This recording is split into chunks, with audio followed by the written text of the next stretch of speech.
अब यहाँ पर एक बहुत इंपॉर्टेंट बात, वो इंपॉर्टेंट बात ये है कि 30 से 35% सिलेबस जो होता है ना, हमारे सिलेबस का सिर्फ 30 से 35% पोर्शन ऐसा होता है जो 80% क्वेश्चंस बनाता है।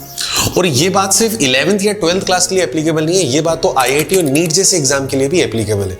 तो अगर आप बहुत सिस्टमैटिक तरीके से 30 से 35% पोर्शन को समझ लो तो आपका 80% पोर्शन जो है ना, वो 80% पेपर आराम से कवर हो जाएगा।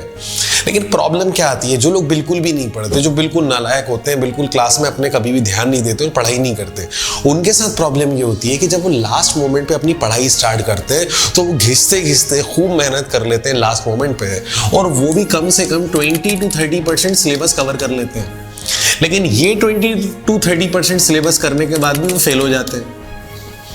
अब बात यह आती है कि अगर हम अनऑर्गेनाइज तरीके से 20 से 30% कवर कर रहे हैं तो भाई इससे बेहतर ये है कि ऑर्गेनाइज तरीके से कवर कर लो।